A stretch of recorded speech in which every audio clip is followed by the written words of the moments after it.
Hello, everyone. Good evening. How's your day? It's a beautiful evening, and we are back again with another interesting conversation. Um, as parents, every parent wants their children to have the best of life, have the good things of life, so they can live comfortable lives. We go the extra mile to provide the necessary things that our children need, from technological gadgets to providing for them. The most adequate education they need so that they can actually live up and become successful in the society. But come to think of it, when we provide all of this, something that's so important for us to, excuse me, to give to our children is life skill. We need to inculcate into our children life skills, and one of such is self-reliance. We need to have children that can problem solve, those children that can think for themselves. Another word for self-reliance is independence.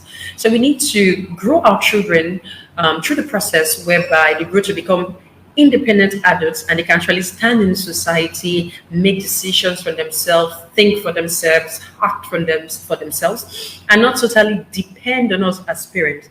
So we're going to be having this conversation today. Wherever you're watching us from, I would love for you to just indicate your location in the comment box. And if you have questions as we go along, you can drop your questions. And I believe we'll be able to answer this question. So I'm going to be having this conversation with someone so dear. I'm going to introduce her right away. She's a pastor, she's a life coach, and a teacher of God's word. She's passionate about helping young people and women to be all God wants them to be by fulfilling life and purpose. She holds a degree in accounting from the prestigious University of Benin City. She works with Clem Foundation, a non-governmental organization which focuses on public safety and security, sexual and gender-based violence, and issues surrounding human trafficking. She's an associate pastor with Global Harvest Church, where she pastors the Benin branch of the commission together with her husband. She's happily married to the love of her life. Wow. Pastor Japhet, and they are blessed with three wonderful children, Jetron, Abigail, and Jeremy. So join me as I bring you to the studio, Pastor Blessing Eromon. Yes, yes.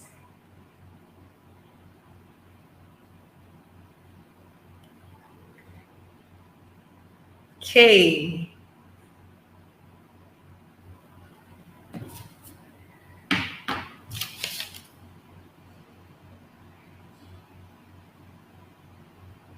Okay. Expecting Pastor Blessing to come online. Okay. Okay, yes, yes. Hello, Pastor Blessing. Pastor Blessing, can you hear me? Okay. Good evening, Ma. Can you hear me now?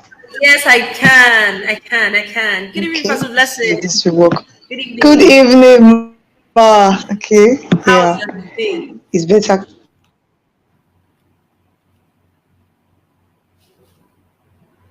Okay. I think we have some network issues. I think we're having some network issues.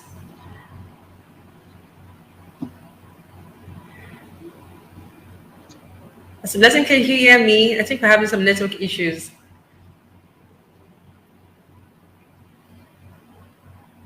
Okay. Okay. So actually, we'll be talking about cultivating self-reliance in our children.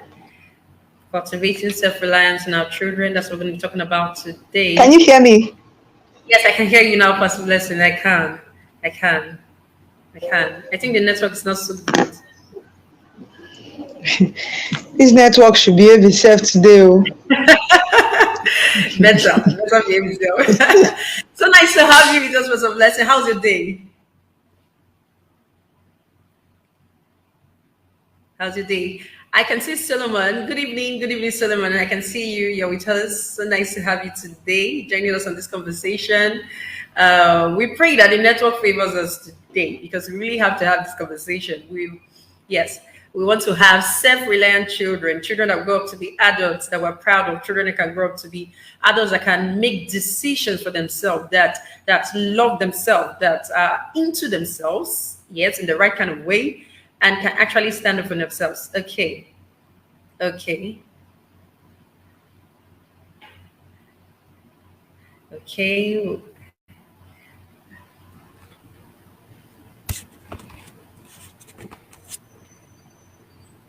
Okay. Is this better? Okay. I think it's better. Yes, this is better. Yes. Okay. W- So I think we We can should appreciate start. our husbands working behind the scene. Wow. Yes, we appreciate them. We need them. We need them. Mm. We need them. Because let's say you're welcome. You're welcome. How's it then? Thank you very much. Yes, you're welcome. So we're going to be talking about cultivating self-reliance in our children. Yes. I'm going to ask you a question. I know you're a mother to three amazing children. How has it been Yes. all these years that you've been a mother? How has it been? Has it been fun all the way, or Okay. the ups and downs? No, no, not at all. I can't say it has been fun all the way, though.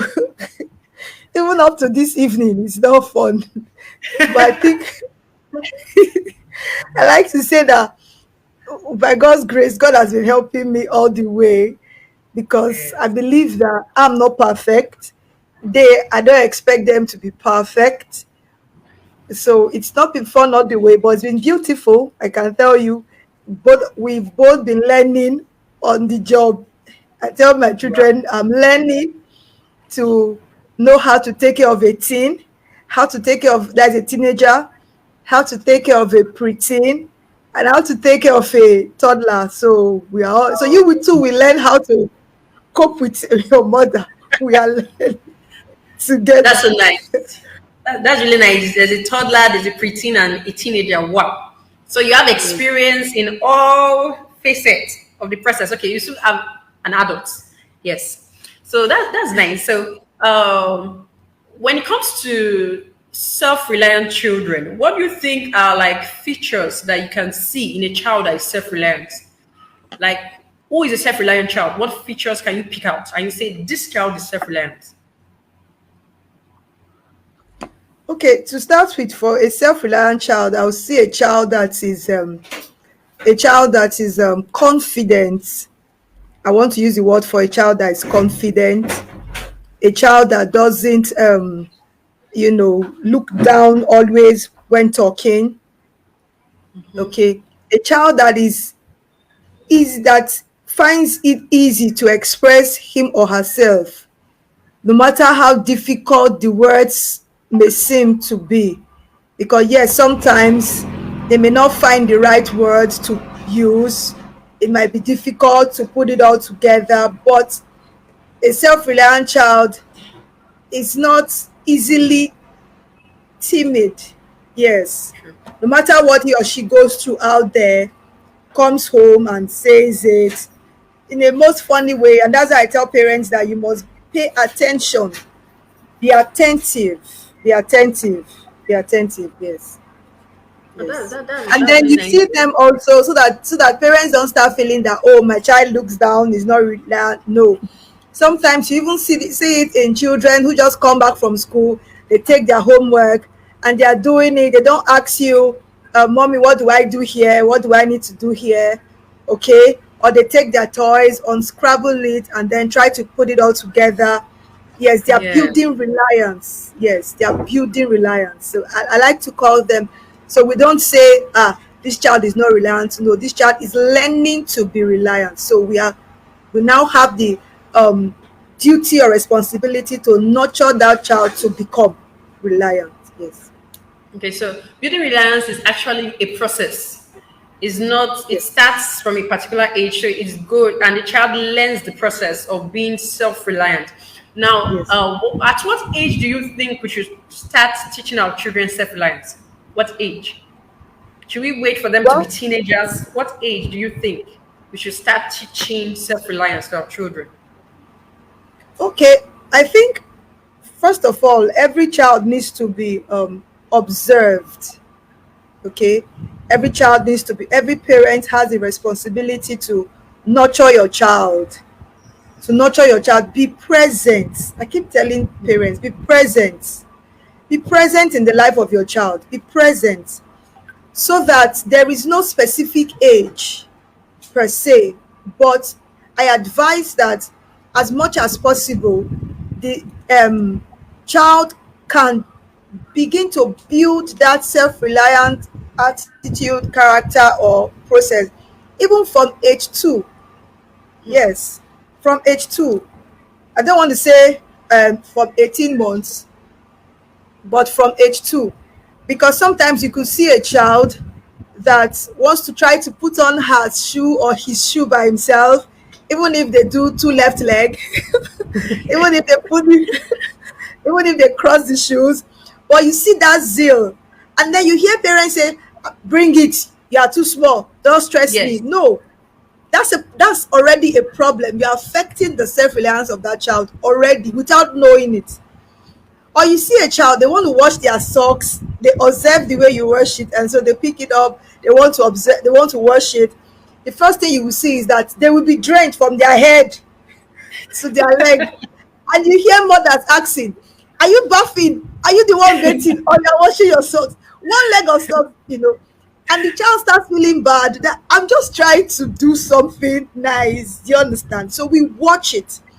Now, what I started to do when my children began to grow, even at age 3, age 2, if they pick interest in doing something, maybe like washing plates. I remember when my first son wanted to start washing plates, he wasn't as tall as the kitchen sink was. So we brought the bowl down and sat him down and gave him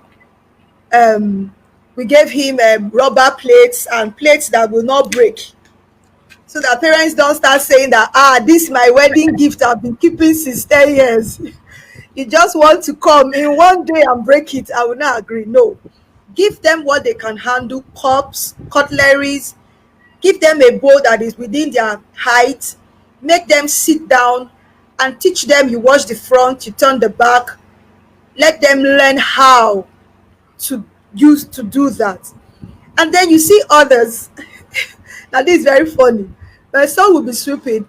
He's sweeping the dirt back, back under the chair. He's sweeping it back, and I'm like, okay, the dirt are actually supposed to come out. So you position the broom, you stand this way, and then you take it this way. So all those things, they build their self-confidence, they build their self-reliance, they make them to know that, oh, my mom, my dad is interested in what I'm doing. I Yes. need to do it better. It Yes. gives them a certain level of confidence that we can't even imagine. It gives them that confidence that we can't imagine.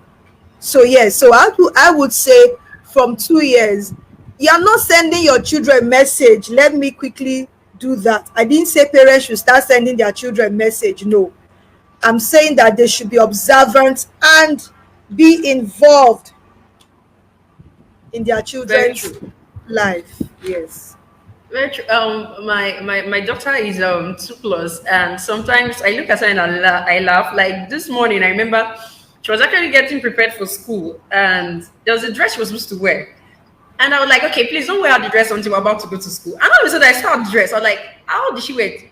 And my husband was telling me that she wore it like a skirt from the neck, Okay. dragged it up. And I'm like, she's going to slack it. But I've noticed that most times she tries to wear clothes like that. And most of the time, Yes. I leave her because I feel that how will she learn if she doesn't practice? But Okay. when it comes to this aspect, I believe that sometimes as parents, there's this quest for perfection. We want it done thoroughly. For example, you said your son wants to sweep. You want your house to be tidy. So don't mess, just True. leave it. I'm going to sweep it. I'm going to sweep it. Or we're so True. impatient, we're like, I need to run. I need to run. Bring the shoes. Bring the shoes. Let me tie your lace for you. We True. need to leave this place. Do you think True. that our quest for perfection and also the impatience to like show our children what to do and be patient with them to get it right and practice on their own, does it affect us inculcating the life skill of self-reliance on our children? Okay, I would say that it's not fair to want to call perfection from like 3 to let's say 3 to even 16 or 14 years, because you as a parent, you're not perfect. We all Very actually true. learn on the job. Very true. And I believe that our husbands and our wives We're patient with each other. That's why we're able to live in peace and harmony.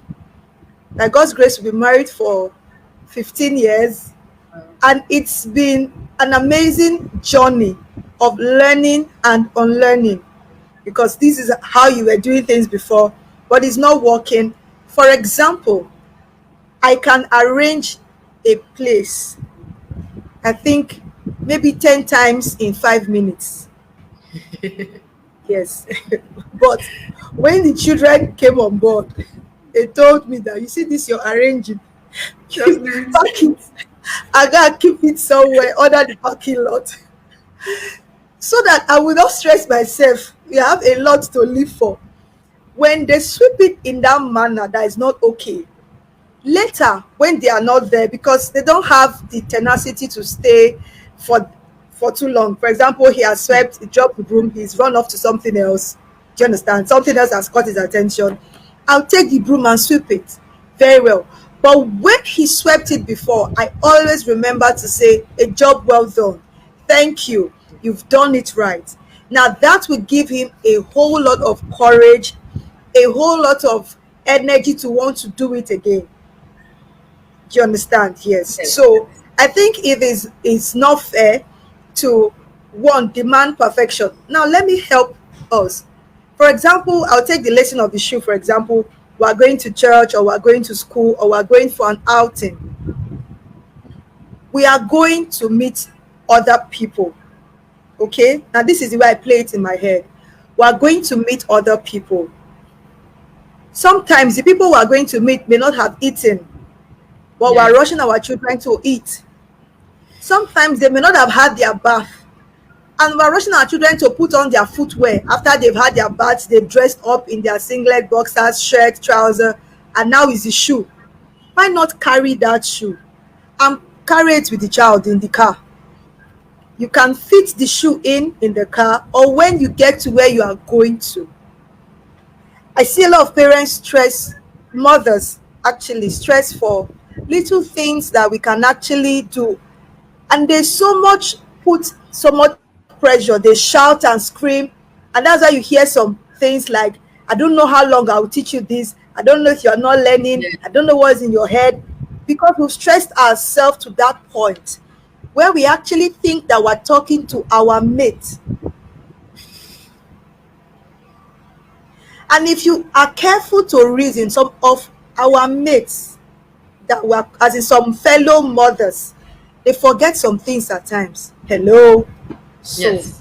why not take it easy on the children? Actually, take it easy. And then another important thing that I do that has helped me so far to gain sanity, I like to be prepared. And my kids have Okay. picked it up, and they even do it more than me. What do I mean? If we are going to church on Sunday, I do not, it's a personal decision, I do not prepare for Sunday on Sunday. No. I prepare for Sunday on Saturday. Absolutely. Everything they are going to wear, they are down to their singlet, boxers, trousers, shirts, or gown, whatever it is they are going to wear, the shoe, their socks is prepared and it's arranged. Everybody, I see what you are wearing that Saturday, I okay it, it's all right. So what it does for me is that on Sunday, we start preparing, or any other day, even in school days, we prepare 1 hour ahead. Why do I do that? It will help the child to take time to go at his or her pace, have a little independence. You see some home, they still bathe some children in secondary school because time has gone and the child Yeah. must bathe. So the Yes. only way to save us is to rush that child, bathe the child. And if an adult is doing it in 5 minutes, sincerely, you have bathed your child, dressed your child, and your child is good to go. But if you allow them to do it, I can tell you they take 1 hour to bathe and dress. They are not cooking, they are not doing anything, just to bathe and Be enter and their dress. uniform. So if I don't start on time, they won't learn it, they won't get better at it. That's another thing. It's not just learning it, they get better at it and they do it at their pace. because I've set enough time for them to do it. So Yes. if I I, I, need to like sweep my house,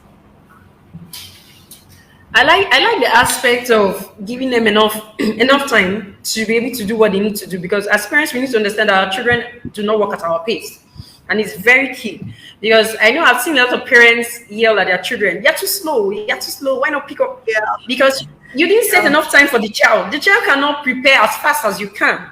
The child she may not be able can. to eat our food as fast as you can. So we must be able to True. give them enough time to be able to do what they need to do. And like I like the part that do it well. So it's not just doing it; they must learn the part of doing it well. There's a part of excellence in all of this. True. There is something you said I really love so much, that after your children does it, you give them a sense of praise. Now, self-reliance has to do with a process of, one of the processes is making your children believe in themselves, that they have the ability to do something. And I think True. there's a part that, or a role that words play in this. We need to be able to make them believe in themselves by the words we speak to them. And it's very key. I think most of the time, parents will downplay the power of words when it comes to our children. So, what do you think, especially when it gets to the point of labeling? Like your child, maybe you don't give your child enough time to prepare, and you always say, "You're too slow. You're too slow. Why are you too slow?" Or a child, my child does something wrong, and the next thing you say, are you not intelligent? Why can't you just do this thing right? Sometimes we tend to label our children, and I don't think it helps their self-esteem. And I don't know, is there a role that the self-esteem of our children, based on the words we speak to them, play in them becoming self-reliant? So it's like the words you say affect their self-esteem. Does it not invariably affect them being self-reliant? It does, 100%. I keep telling my children that everybody responds to the way he or she is being spoken to. Everybody. Now, if you see a child, let's assume a child that is not yours, actually, you see a child in church or you see a child in school, and you're always telling the child that you look amazing, you look beautiful, the child automatically loves you. Yes. Even when you're not the mother, the child just wants to greet you, the child wants to run to you, the child just automatically loves you. But when you see another child that they're always scolding, see your socks, they are wearing the back of your uniform, are you the only one here? See your hair, I brushed this Yes. hair before you came to school, see the way you are looking. The child will never be happy, or will just feel that, what is it, I can't really do anything that you By will like. myself. And on the long run, because words are like, I like to see them as pillars. Every word is a pillar. Okay, so it takes its roots in the heart of the child, it takes its roots in the memory of the child, it takes its roots in the mind of the child. Recently, that should be yesterday or so, we're talking, on Saturday, we're doing what we call morning devotion. So our morning devotion at home is not the normal one that we grew up with, because that's one problem that parents have. They want to train their child the way they were trained, the way they grew up, and things are changing. These children are in a different world, and so we need to be dynamic. So what do we do at home? We take very key topics, very key issues like excellence. You talk about is one of our watchword. In the past, we've been able to list out what we are known for, our value as a family, so that our children know it. It's not for only organizations. Our children know our vision statement as a family. They know our mission statement. They know our values, what we stand for. We ask them, what is that thing that we constantly talk about at home? And so they said different things: love and respect for one another, excellence, and all that. So recently, we're talking to our son and we're saying that there's something that is called the role. There's this song we normally sing those days, when the roll is called up yonder. Okay, so I remember that old song, and I said to him that the role, when the roll is called, when you sit down to think, maybe when you go to secondary school, when you are alone, even in school, what do you remember about your mother? What do you remember about your dad?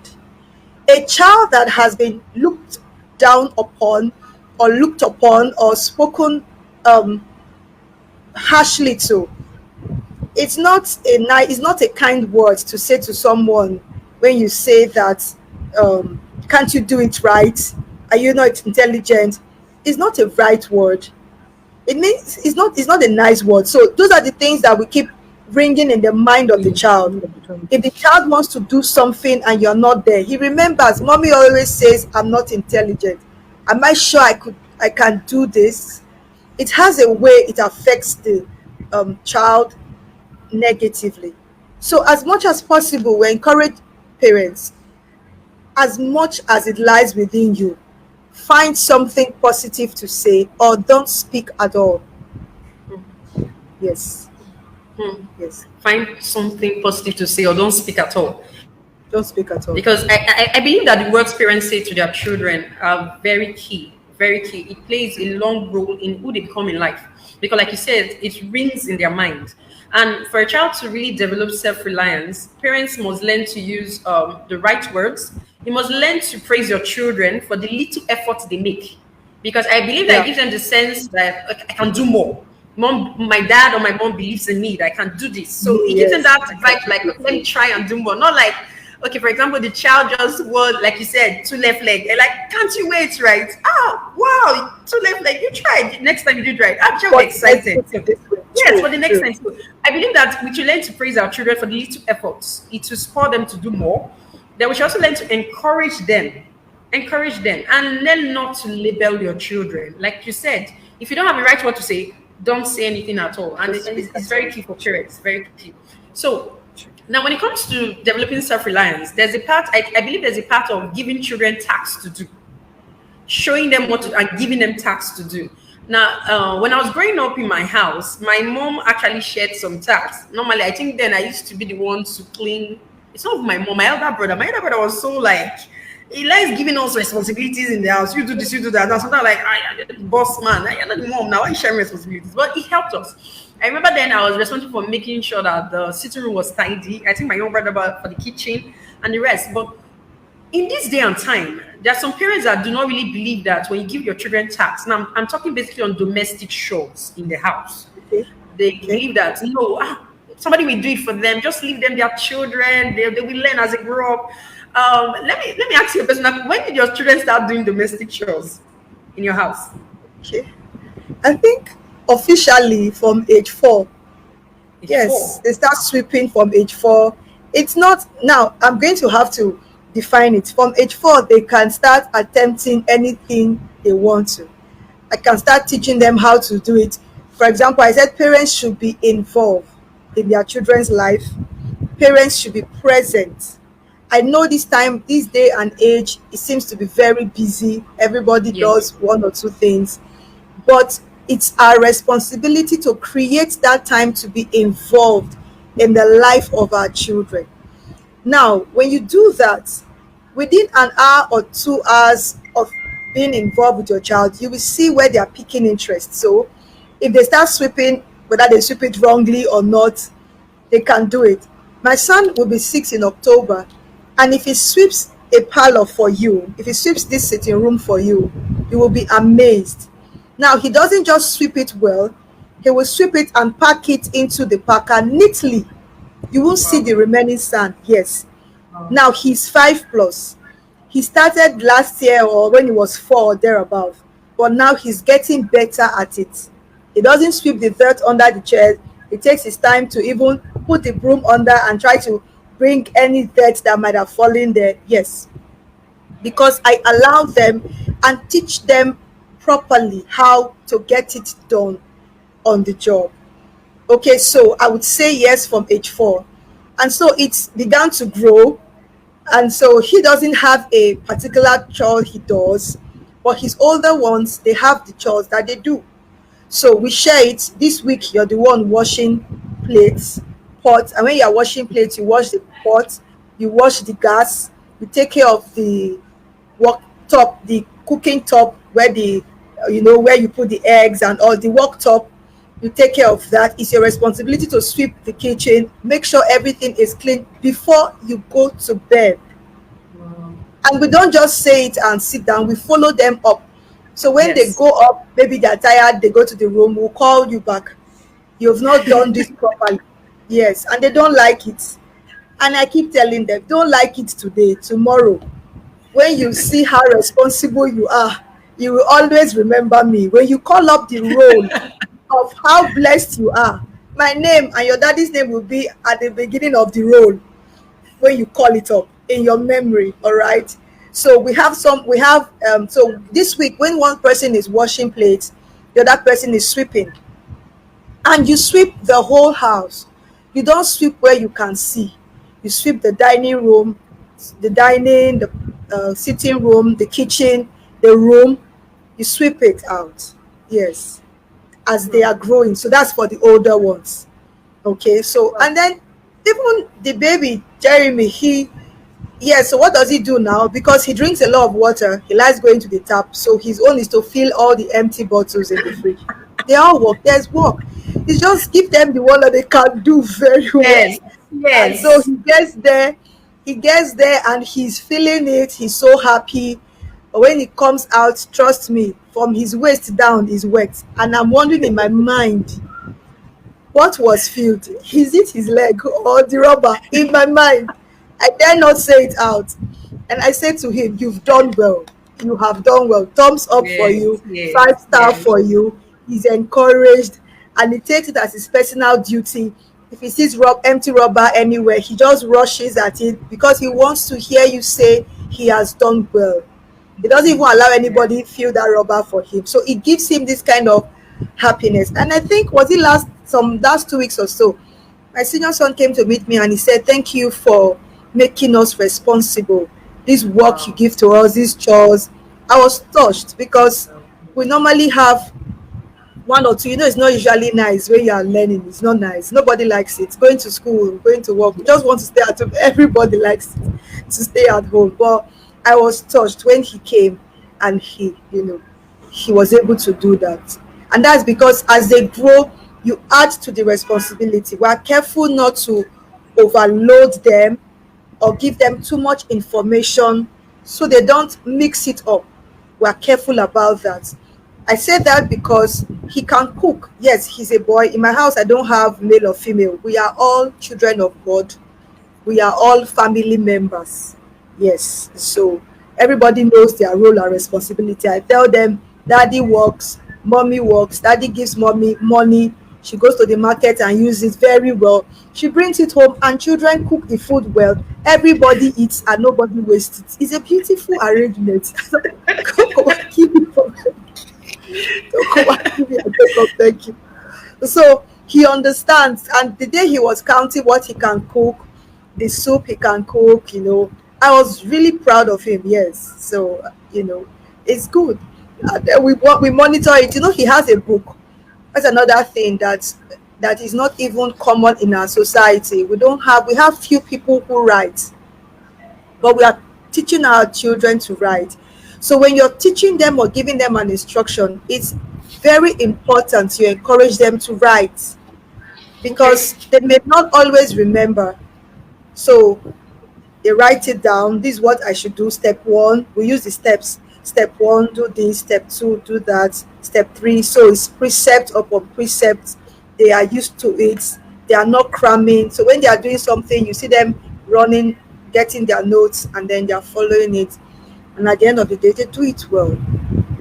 Yes. Wow, that's so nice. That's so nice. So, parents should learn to give their children age-appropriate tasks, and as they Yes. grow, you increase the tasks. So, Yes. every Yes. child has his own. Like, for example, I was saying somewhere that you need to give. For example, a mother wants the children to go and fetch water. Are you like, okay, this one is too small, it cannot go. Give the child the bucket that suits his size or his That age. shows the And size. True. yes, everybody can do something in the house. I like the pattern True. that we're all family members. So there's nothing They like, are okay, you're family the boy, you're members. the girl. We all work together as a team. And that's one thing that Yes. makes a family successful when everybody's in it together. And when the children understand that we are all in this together, it gives them a Together. sense of Yes. responsibility. And I believe that Yeah. if we really want to change our families, our nature, we need to learn to raise responsible children. And part of developing self-reliance is making them responsible as children. Now, I'm going to ask a question. Most parents like to do everything for their children, and is it really a proof of love? I love my child so much, so I need to just do everything for this child. You will want to do everything. You bathe the child. You make sure. So the extent that some parents even do the assignment of their children, because and some people feel that that's just proof of love. But is it actually the proof of love as a parent for you to do everything for your child, even as they begin to grow? You still want to take that position that you do everything for your child, and you're like, I love my child. That's why I do that. Is it really a proof of love? I think to such parents, I would say they need to learn and unlearn the right definition of love. That's not love at all. Why do I say that? You can't love your child or love anybody to the extent to which your action become detrimental or becomes negative to the person. It's not about today. Now that's the problem that parents don't know. We're not training this child to stay in the house. We're not training these children to remain in the house forever. It's not possible. They will definitely go to the university, and that's why you see them. So I see children in the university bring their dirty clothes home to come and wash. It's so annoying. They'll pack it in nylon and bring it home. They are coming to wash clothes. And they will come home, they will tell the house help to wash it, iron it, and then take it back. Very funny. At home, if there's no light, you don't wait for lights to wash your clothes because before the washing machine came, people washed their clothes. Yes. If you love your child, you will train your child to be self-reliant. I think I should go back and say, if you love your child, you will intentionally train your child to be self-reliant, to be able to stand. That's where the joy of parenting comes in. That's where the joy comes in. That you're not at home, the child can cook. I can be coming from somewhere now and I call my son, this is what we are cooking, and he starts doing it. And if hold up or anything happens on the way, I might come home and eat. He will serve me because the food would have been ready. It did not fall one day, it was a process. And as we continue on this journey, he would get better at it. So I've already removed the fear of, oh, this child living on fast food because he can't cook. Snacks, donuts, and all those junks. I've already taken that fear away. And then you do your assignment for the child may never understand it. Yes. And you know, one of the bad thing about it is that some children even try to correct their mom. This is not the way my auntie taught me. This is not the way I was taught.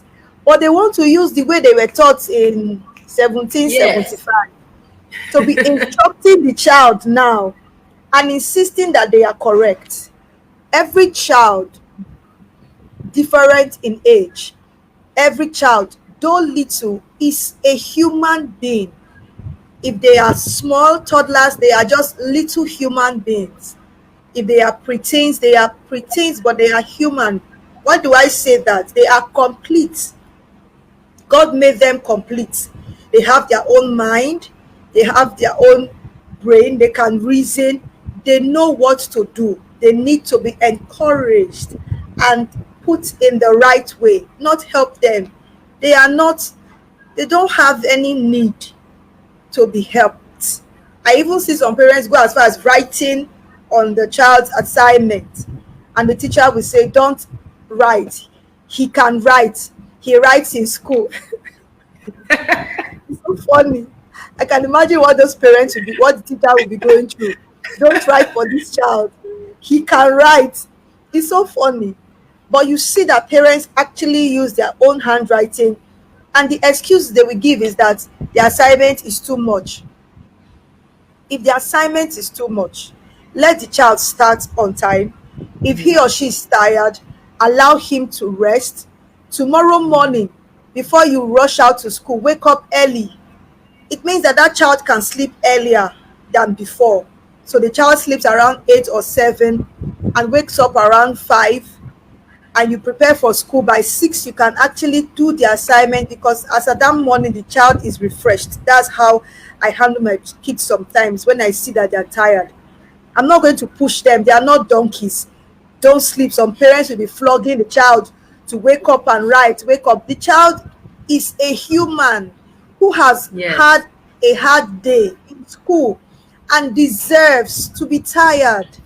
So appreciate the fact that this child is trying. You as a parent create an alternative time so that the child can be able to do that. Then I want to look into other things, for example, other domestic chores. Like, I just think it's not fair. For I had a friend once that I think the child was in primary one or primary two, the same child, the same age with my son, and she was a girl. I think she was 8 years or so. And I told her that, ma, your child can be able to wash her socks now or her underwear is like singlet. And the woman was so upset. She was so upset with me. She was so upset with me that if I know what it took her to get this child, how can a child at 8 years be washing socks or washing singlet? That she will buy washing machine, pay for house help, and those will be the parting gift when the child is getting married. The child must not wash, must not cook. I said, okay, I apologized for not minding my business because my own is not hard. When the child was now like 12 or 13, I overheard her complaining that this her child is too lazy. Ordinary socks she cannot wash, ordinary singlet she cannot wash. And I said, madam, how market now? How far? What you went to buy? Did it ripe? And she was like, I shouldn't talk to her, this and that. I said, I'm not talking to you. I'm just asking you. I don't even want to offend you because the last time you were upset for close to 3 weeks. Wow. If you had listened to me then, at 12 years, your daughter would not be learning how to wash her socks or underwear. Not at 12 years. Not at 12 years.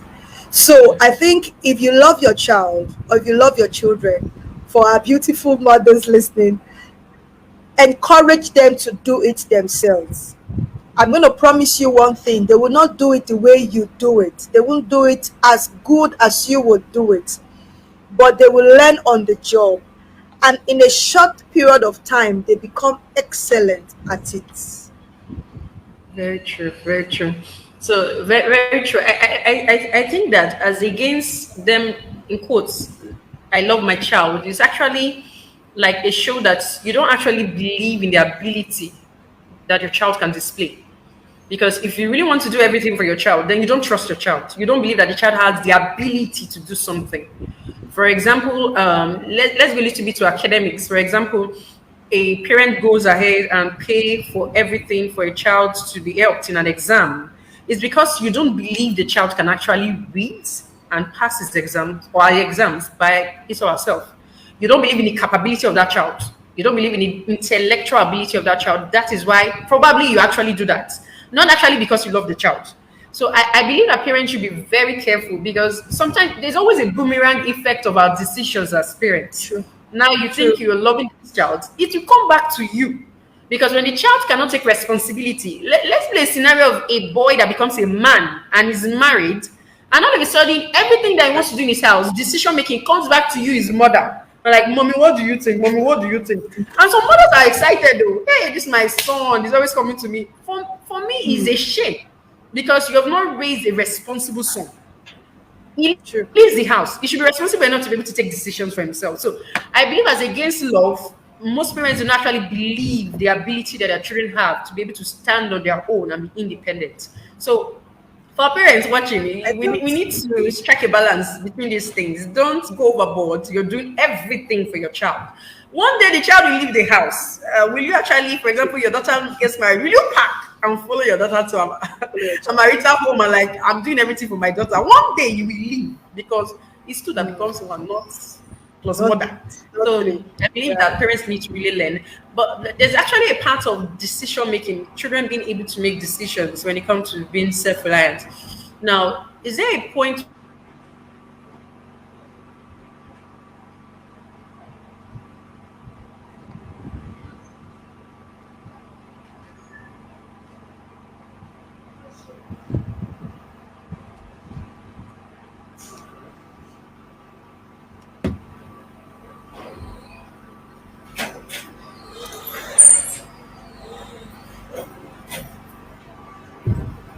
can start teaching our children to be able to make.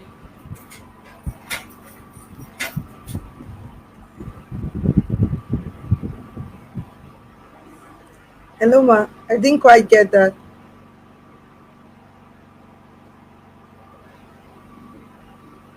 Network. Be nice.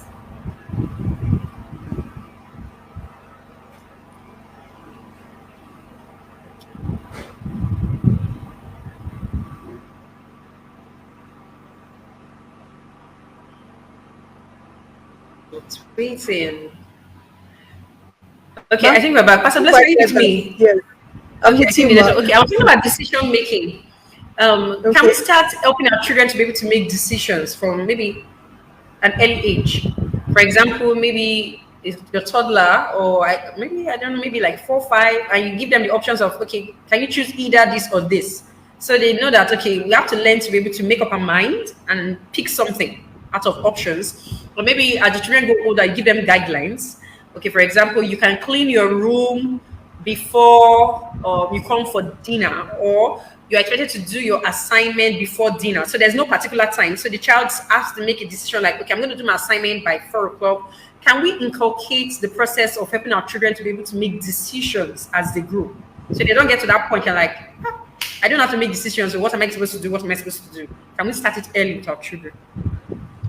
Okay. When it comes to decision making, I think I was in a program, an online program like this, and they talked about parenting, how to take care of your teen and preteen. And the man that spoke to us, he said we should allow our children to have a voice, but not give them the vote. I Okay. picked that because that was very key for me. So, what do? We have a meeting and we say, you're supposed to read your books every day. What time will be convenient for you to do this? Seeing that you came home around 4. Remember, it's a family, and we're teaching them a lot of things within this space, within this circle, within this little time we have. We're teaching them how to relate so that we don't have issues where we hear wives say, he just went out and my husband just went out and did something, he didn't tell me. Okay, so we're teaching them to communicate. This is what you want to do. This is what I think we should do. But what's your own decision? So you will hear very funny answers like, um, I want to read by 8. And then you as a mother will say, you cannot read by 8 because by 8 o'clock your eye is closing, you're already tired. Yes. And then you will hear, I want to eat before I read. And then you're like, you can't eat that dinner because you feel sleepy. The food will make you feel tired and waiting. Okay, so you hear different suggestions. At the end of the day, you have the responsibility of making the decision, but you have given them the privilege to be part of it. So you Yeah. fine tune it, you take it this way, you take it that way. You've made them feel part of the family. You've made them know that they are, what they say counts. So how do we come to an agreement? Fine, you get back to school by 4 o'clock. Between 4 and 5, you go have your bath, eat lunch, it's not heavy, and then you start doing your assignment by 5. So you have between 4 and 5 to do, to relax. If you want to rest, if you want to, whatever you want to do, you have between 4 and 5. 5 o'clock, you start reading. You give yourself 2 hours concentration, 5 to 7. You are reading. Now, how will you check if they have read? You ask them questions. Take 30 minutes, take 20 minutes, ask them questions, random questions within the space of what they have read. So if they answer you, you will know, okay, they've read. If they know that daddy or mommy will ask me questions, they will not just stay there and be moping at the book. They will definitely read. And sometimes I hear my kids tell me, mommy, no, don't ask me this page, ask me this page. And then I'm like, so for 2 hours is this one page that you have been looking at? And then you will hear very funny thing by saying, Mommy, the hunger is very serious. So, okay, by 7:30, they have their dinner. Because you also want to teach them that you don't eat and go to bed. Between that 7:30 to 8:30, they are reading. They are going back to read what they didn't finish reading before. And so they've had their time. We've all had the discussion of that. And then we had issue of TV or cartoon, watching televisions and all. You don't watch television when it's school period, is the rule at home. But so that it doesn't look as if we're too wicked.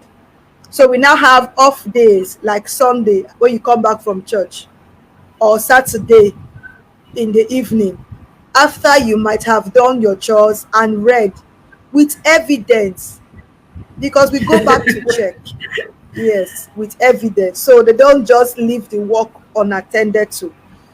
And so at the end of the day, you allow them so they can have like 2-3 hours Saturday and Sunday, and then they continue with their books. So yes, you can allow them to be part of the decision making, but not the final authority on what happens. If you allow that now, you will have a a teenager that always resists what you're saying. They begin to develop that attitude of no, this is what I want. This is what I want, and you start having no. So that we don't pray too much when we're growing old. We teach them how it's done now. Yes. Wow, wow, wow. I'm really enjoying this conversation. I'm like, we can just be talking like this, and I'll just continue talking. I'm So, telling you, yes. maybe we're going to do a part two to this particular cultivating self-reliance. Just do part two. Okay. But when Okay. it comes to family time, there's something you said when you started that is very key for parents to be present for their children. Now, when it comes to family time is very key, and I think that's one of the ways children can learn self-reliance, especially when they have family time, when the family do things together. For example, maybe the family decide to like, okay, let's bake a cake together. And you can imagine you're teaching your children, you can do this, you can do that, or the family decide to cook together and you're explaining to them, okay, this is how you cook this is what you put. And I think family time is very key, apart from the fact that it helps the family to bond. I think it also contributes to teaching our children self-reliance. But in the world we are in now, with so much busyness, so much activity, parents are trying to meet up, they're trying to provide for their children, which is not a bad thing because we need to provide for our children. They're trying to give their children the best life possible. What would be your advice to parents? How do they try to create family time in the midst of all this business? What can they do to be able to create time for the spouse, for the children, so that it's not like everything is go and work for the money and you come, there's no family time, there's no bonding, there's no nothing. So what would be your advice for parents? How can they be able to create family time in the midst of the everything calling for attention and a lot of distractions, and in the midst of trying to fend for the family? I think I love the adjective you used, try. I think that's what they have to do. They have to try, deliberately and intentionally try. Find a balance, find a meeting point. Okay, so I know it's not easy, but we can actually really try. I'm trying to take a very, because if I look at Edo State, because every state, I want to say it has its own peculiarities. I cannot compare Edo State with Lagos, for example. But there are some times that the time you just have might just be 30 minutes before the child sleeps. It's also important. I think one of the things I'll try to encourage parents is sometimes we have to sacrifice most of the time. Now, I give you an instance. If you come back from work around 7:30 or even 8 o'clock, you get back, you are obviously tired. And I give it to you, you are obviously tired. Nobody can say otherwise. But you see, that 30 minutes that parents come in, mothers, their children run to them, to hug them. Oh, mommy, you're welcome. And some parents push them aside to say, look, look, look, I'm very tired. I've had a very busy day. I agree. Or you could sincerely take, even if it's 10 minutes, to ask, how was your day? How was school today? Did anyone offend you? You see these simple questions. Did anyone offend you? Did you cry in school today? Were you hurt? Did you understand what you were taught? As simple as these questions are, the day that something will happen, the day the child will be flogged, or the day the child will be sad, he will wait for you to ask that question. He will just carry it in his mind that mommy or daddy will ask me this question today. You understand? And that's why it's so, children are so, it's so beautiful to grow with them. Because I tell parents that you won't have this opportunity for a lifetime. Yes, You yes. won't. Even as they are growing up, to carry them, I can't even carry my baby on the shoulder the way I'll carry a baby. He will tell me to put him down, that I'm not a baby. Mommy, please put me down. Don't embarrass me.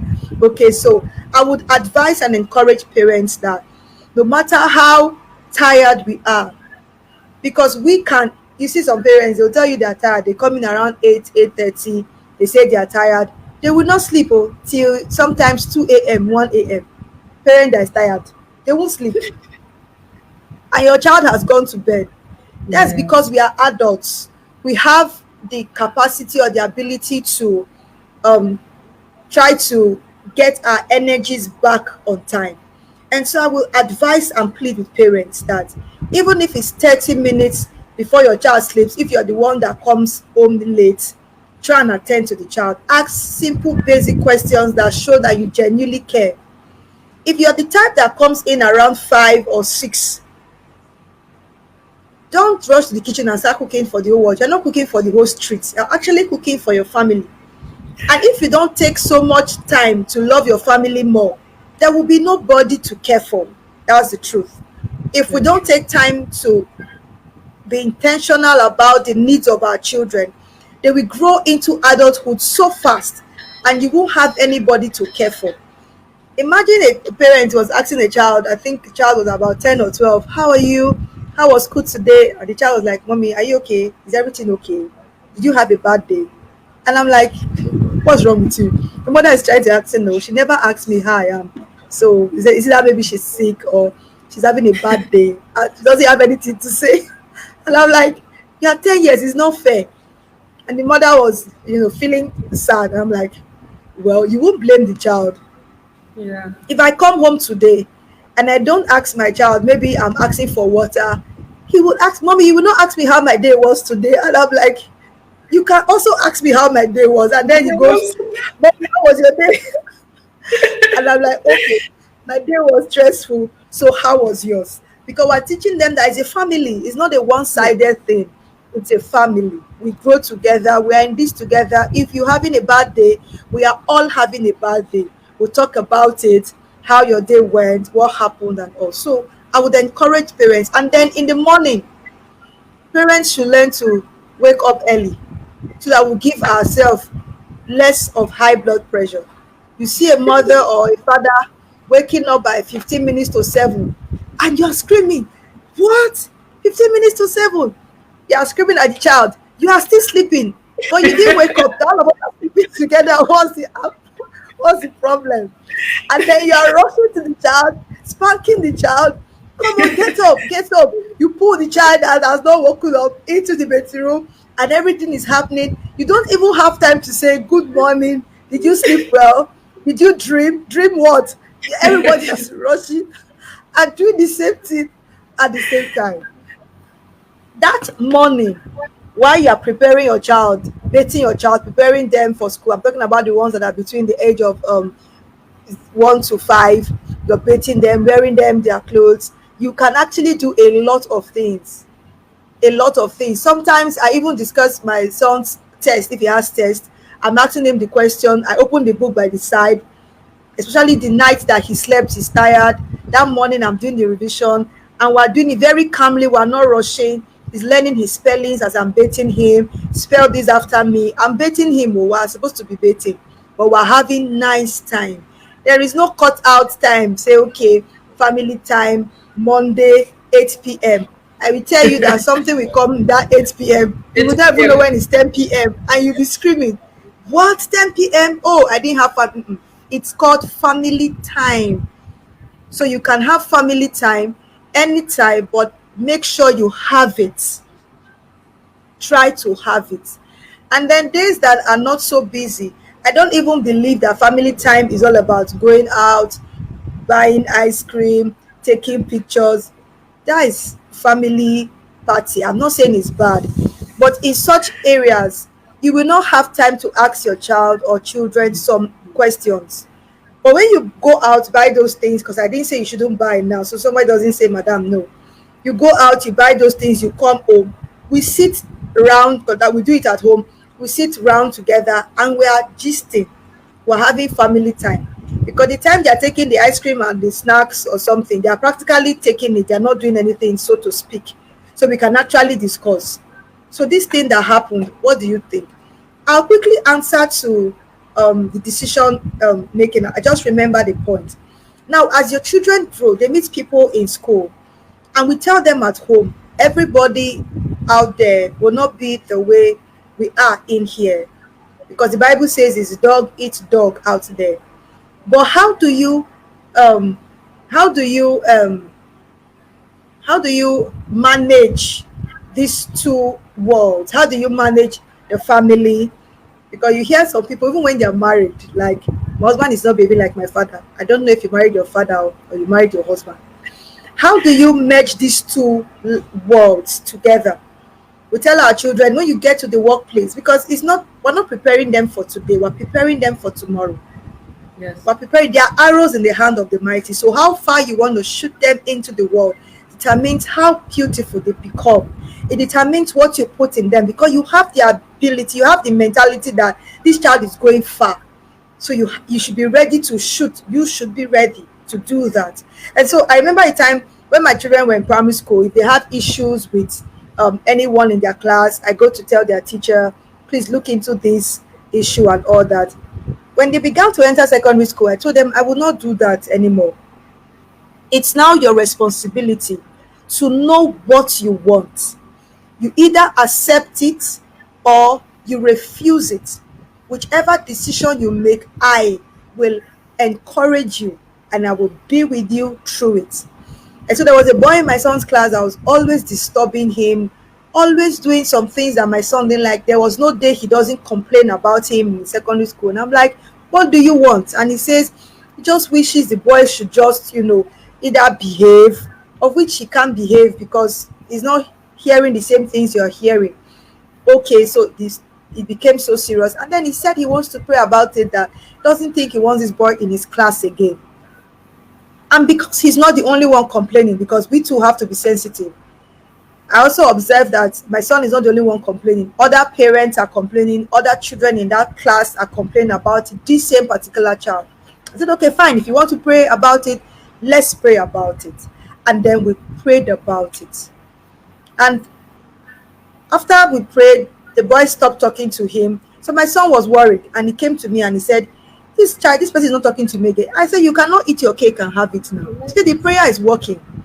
You have to learn to accept prayer, because you have prayed.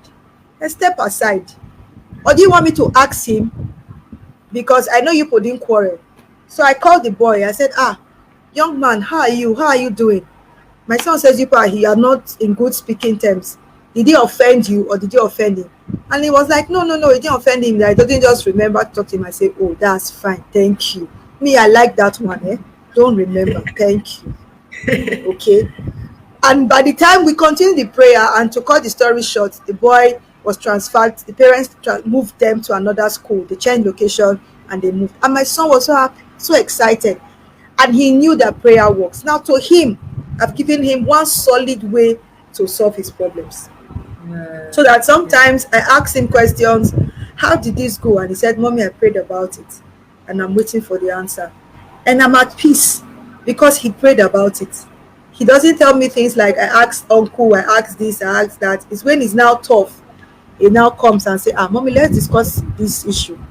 How do you think it's looking? And I look at the issue and I ask him, I ask him the question from the reverse and I say, how do you think it's supposed to be?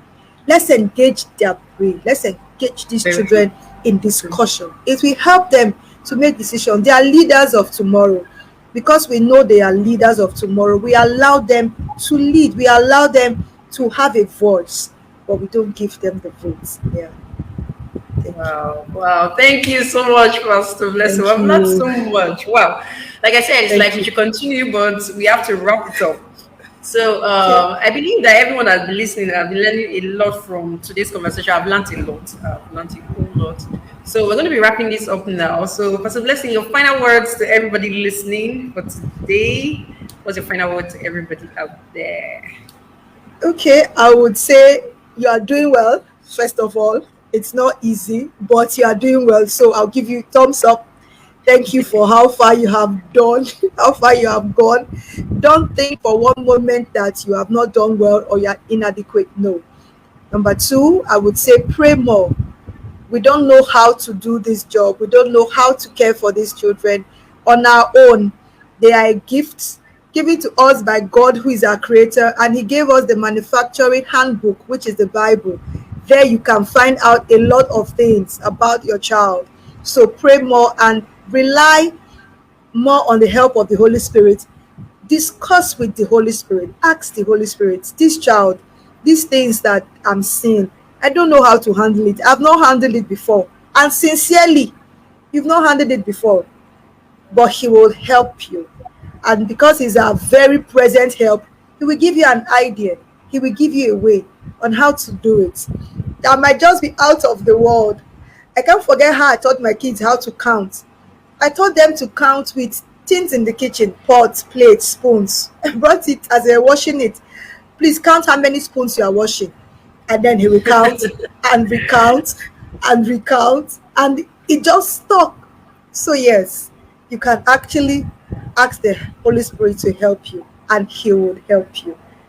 And Thank you try, so the last thing I would say, try, no matter the time you have. 10 minutes is not too small, 20 minutes is not too small, 30 minutes is not too small. Try and relate with them, have a conversation, genuinely ask them how they are doing, and you'll be amazed at how they will answer. Thank you. Wow. Thank you, Pastor Blessing. Thank Thank you. you, Ma. I believe everybody has learned a Thank lot. you so I'm seeing a much. lot of comments. People have been writing what they have been learning. And I believe a lot of people have learned a whole lot. Thank you so much for joining us Thank today on you. this conversation. We'll be having more Thank of you you. so Like I much. said, maybe we'll have part two of this of this particular topic. It's Thank my you so much, Pastor pleasure. Blessing. Thank you. You Thank have been a you. blessing to Thank us you, Ma. this evening. Thank you so much. Have a beautiful Thank you. night. And regards to your Thank beautiful you. family. Thank you so much. Thank you My so love much. to We your appreciate family, it. Ma. Thank you. Thank you very much. Yes. You are. Thank you. Bye. Bye.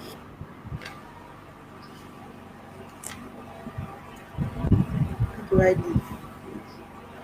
So we've had a great time today. I believe everybody has learned a lot from the conversation. Thank you so much. I can see a lot, some persons on the comment. Thank you, Joy, for joining us. Thank you, Adeja Solomon, Dennis Opako. Thank you for joining us today, Joseph Bless Umwaya. it. I read your comments. I've Bless been it. reading your comments. The Thank comments. you so much. Thank you, everybody. I really believe that we have all learned a lot. Thank you, thank you, thank you. Pastor Eddie Okonfasa, Reverend Christian Ahmed, I can see you there. It has been Mr. Emmanuel S. Yongene. It has been a wonderful time. It has been a glorious time. We're going to continue this conversation some other time. Just keep following us on our Facebook page. It is School of Parenting 1. That's figure 1. And you can also follow us on Instagram. It's also School of Parenting 1. We believe that you'll be learning a lot from us. And whenever we have a workshop in your location, do well to attend. You can also place order for our School of the Word 30-day affirmation pack, which is a way to help parents to speak positive words over their children. We said something about positive words today. I believe that we've learned a lot on cultivating self-reliance on our children, and we'll begin to raise responsible children that will become responsible adults, that will become problem solvers, that will be able to act and think independently on their own, churning out ideas that will make our family, our society, and the nation a blessed place. Thank you for joining us this evening for a conversation. I am Kitty Ahmed, the convener of School of Parenting. Do have a beautiful night. Bye.